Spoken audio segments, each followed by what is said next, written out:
Caroline Rose is an interesting figure in pop music. She's kind of gone all over the place with her work. This is her latest output, Superstar, and this one definitely feels very synth pop. It definitely expands on the sound that she tapped into in her last album. This is a concept album. It tells the story of a character whose rise to stardom ends up making them feel empty and destroyed. This concept is pretty well enforced in the lyrics throughout this record, and even the instrumentals show a change in mood as they progress. Right off the bat, the record opens with Nothing's Impossible, whose bright synth leads and lyrics show a hopeful and dreamy perspective on someone who was just handed the opportunity of a lifetime. At this point, Caroline very effectively conveys the character's current mindset, and that's something this album does pretty well throughout. You can always tell what her character is feeling at whatever point you're at in the album, both in the lyrics and especially in the instrumentals. This concept is pretty well developed without being annoyingly present or too in your face. The following track, Got to Go My Own Way, keeps this going by showing the confidence and excitement the character feels. The mix here is fantastic, and while that's true of the entire record, here it just works so well. The bass line and synths complement each other extremely well in the background, and Caroline sounds great. And I guess it should be mentioned now that Caroline is a fantastic singer on this album.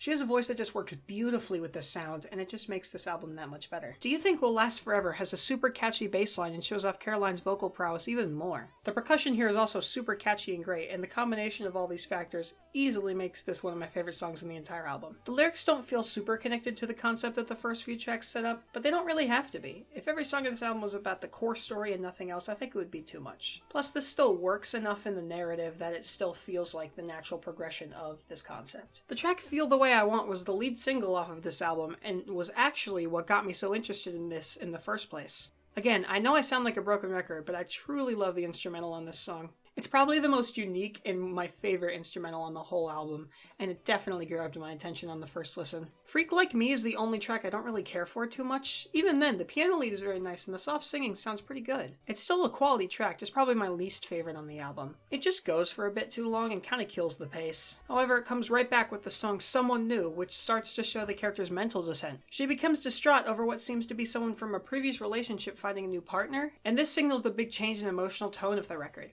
It goes from a dreamy, hopeful, and excited tone to one of remorse and regret as everything in the life of the character starts to lose its shine. The tone change happens without ruining the flow of the album while still being noticeable, which is quite nice. The album's ending is probably my favorite part of the whole thing. The song Back at the Beginning has one of my favorite choruses, and the closer of this album, I Took a Ride, is my favorite song on the whole record. It's a very climactic and effective closer, and ends both the album and the story on a beautiful note. The second half of this track is pure instrumental, and it works incredibly well. This song is just so goddamn fantastic and ends the album on a very good note. Overall, this album was pretty enjoyable. I went into it not even knowing it was a concept album, as I was going in relatively blind. I only knew of the first single, and I'm very happy I decided to check it out. The record is a brief 38 minutes, but this doesn't really feel too short or that it should have been longer. The album barely wastes any time and still feels like a complete work, even being under 40 minutes. This length does not work against the album as it still feels like a completed work. The instrumentals also really work well with the flow here, as I mentioned before. Some people may think that this makes for a more inconsistent tone, but I think it keeps the tone consistent enough to where you still feel like you're listening to the same album all the way through, but it changes enough to the point where you can see a developing story go along. And again, like I mentioned near the beginning of this,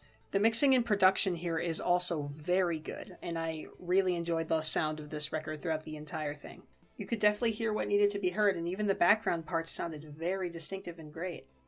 This was definitely a very enjoyable listen. I definitely am always very pleasantly surprised to find an album I enjoy this much just off of a whim, but I definitely recommend this to anybody who's enjoyed anything I've talked about here. I think I'm going to give this one a pretty strong 8 out of 10. Pretty big fan of this record. Hey, thanks for watching my review. Really appreciate you checking it out. What did you think of this album? Remember, just because you disagree with me, it doesn't make your opinion any less or more valid. This is just my take. What's yours? Thanks for watching, and I'll see you in the next one. Bye-bye.